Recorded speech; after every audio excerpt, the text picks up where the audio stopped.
So, whoever you have in mind for the most influential or the most important musician ever, I'm telling you now that they're not. Unless he is J.S. Bach. Because for me, J.S. Bach is the most important and influential musician in the history of music. And I'm telling you that because I've been studying his work for at least 5 years now. And today I'll be mainly talking about his influences on aspects of music education, music foundation, and on pop music. And in case you don't know who J.S. Bach is, according to Wikipedia, Johann Sebastian Bach was born on March 31st, 1685, and died on July 28, 1750. And he was a German composer, an organist, harpsichordist, violist, and violinist of the Baroque period. And according to IMSLP, the International Music Score Library Project, there are over 1,000 known compositions by J.S. Bach. And which leads to my first point, that a lot of music schools and music programs, it is compulsory for them to study Bach's work, and the way of writing in his style is basically the basis of music theory. And for me, I am a music major, and I have been studying his work for 3 semesters in this school now. And all the theory classes, except for the pop commercial one, are all based on Bach's work, and we analyze his work solely. It's all about Bach, and we have to analyze his work. We have to be familiar with the way he wrote music. And in fact, for all of the college students who are music majors, they will, when they transfer to a 4-year universities or a music school, they need to complete an entry test, and it is based mostly on Bach, and we can only pass the test and be transferred to that school unless we fully show our understanding on his work. And this is how important it is for music education and for prospective musicians. And my second point will be that Bach also developed and demonstrated extensively the wild temperament, which is now being followed by almost all music.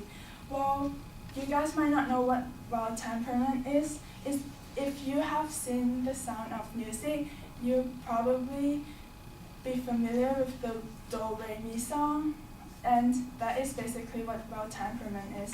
And if you play the keyboard, or if you know how it sounds, it also means that for adjacent keys, they have the same distance. So throughout the whole keyboard, every key next to it has basically equal distance. And this whole system is demonstrated and developed by him a lot. Well, in fact, Bach was also known as the well-tempered clavier because he basically showed the world at that time how this system works, and he also wrote the 24 preludes and fugues to demonstrated how to use the wild temperament. And what it is basically is he wrote songs for all the keys and tell the people it sounds better that way, and you guys should follow this system. And eventually he's the one who ultimately unified music in the way it sounds like. So it is pretty important in history. And also, according to Wikipedia, the well-tempered clavier, which is J.S. Bach, and the 24 preludes and fugues are generally regarded as being among the most influential works in the history of Western classical music, which basically influence on not only classical music but music nowadays. So like every songs that you know now or you listen to, they're all in the system of raw temperament, and he basically developed and that is how important he is. And my last point will be that Bach also created the chord progressions and harmony that are still followed by modern pop songs. And according to Gary Ewer, a composer, arranger, teacher, clinician, and owner of the Pantomime Music Publications, has the following analysis. He said that in fact, you'll be fairly safe in estimating that at least 90% of the difference between J.S. Bach and Bob Dylan really amounts to differences in performance style, not compositional style, which basically means that, you know, between Bach's music and Bob Dylan, like like the difference is only on like how they perform it, because you know Bob Dylan still uses like chord progressions and ideas that was created by Bach, and you know like even for the pop songs you guys have heard now, or like if you guys may have known the 4 chords pop songs, which basically you can play 4 chords throughout the whole song, that progression is actually developed by Bach too. Like even if the songwriter didn't notice it, but it's from Bach. And that like Ewer also stated another good example will be a lover's concerto sung by 60s pop group, The Toys.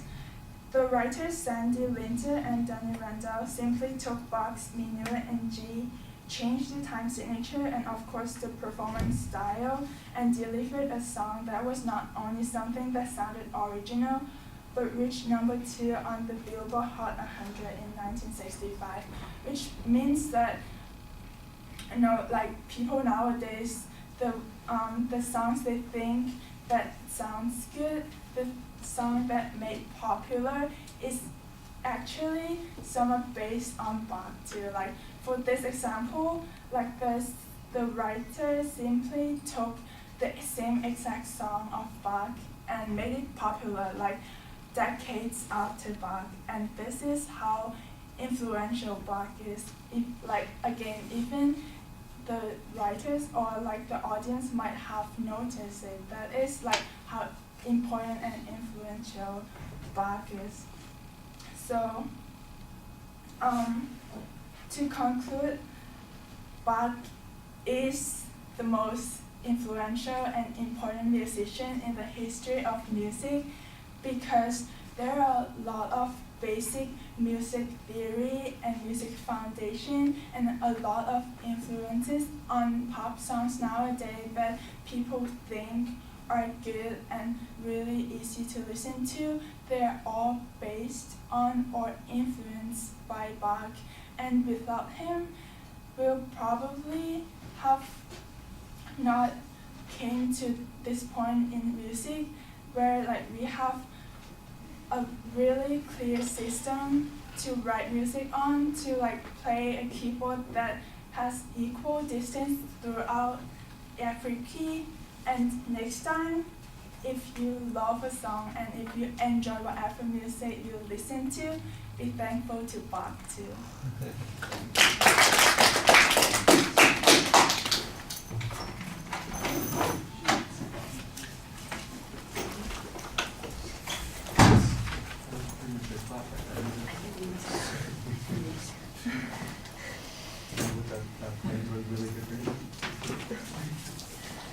So Claire, some comments? At first I thought her eye contact was good, but then I thought you relied on your notes a little too much. But when you looked at the audience, I really liked your the way you looked at us. You were talking to us. You weren't telling us, you know. I thought you had a good stance the whole time. You didn't move around too much, and I thought you spoke clearly. I could understand what you were saying, and I think that You took your time with your words, which was really cool. And then you had some really good examples. I liked your enthusiasm about, the artist and all of his his accomplishments and what you were saying. I thought that was really good. I think you could have done a few more things to reel in the audience, but overall you seemed really interested, which I liked. So I was interested because you were interested, and then I think you closed the speech really well. All right. Yeah, I think that the delivery helps quite a bit because you are enthusiastic about the subject, you're interested, and so that helps pull us in a little bit also. Kind of the juxtaposition there at the beginning of Bach being, forget all those other musicians, this is the one that's the best. I think I like that as kind of an attention device.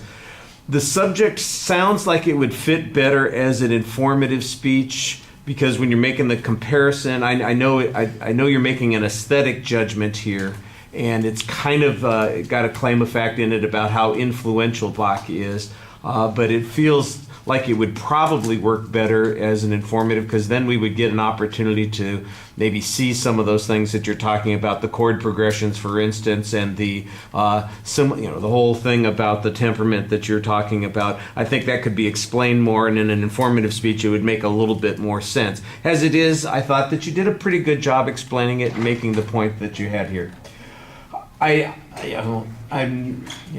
always told people, I said, I don't have a problem with you using Wikipedia as a place to go for information, but you shouldn't quote it. And you quote Wikipedia a couple of times, and here you are telling us that J.S. Bach is the most important musician of all time, that you've spent 5 years, was it 5 years? 5 years studying Bach, and I guarantee you that your teachers did not assign you a Wikipedia article on J.S. Bach for your classes. So if Bach's been the subject of study in 5 years that you've been here, you don't have some textbooks that you could go to get some of this information out of? Some that would have a lot more credibility? That seemed a little bit odd to me. I did like toward the end when you were using the other source much more regularly. I thought that added some credibility. Like I said, the problem... I don't think there's anything wrong with the information there. I'm not assuming that it's wrong. It sounds like it's you're going, the easy entryway onto the information. You don't want to come across as doing a cut and paste job on your speech. You want to be, this is a subject that you care about and are enthusiastic about, and when your first sources are Wikipedia, people are going to jump up and go, well, wait a second, that just seems a little strange. So that's incongruent with the other things that you're talking about. And I would mostly agree with Claire on the delivery things. I thought your eye contact was actually pretty good. And I'd agree with her that you look like you were talking to us instead of at us and just in front of us. So I appreciated that. All right, thank you.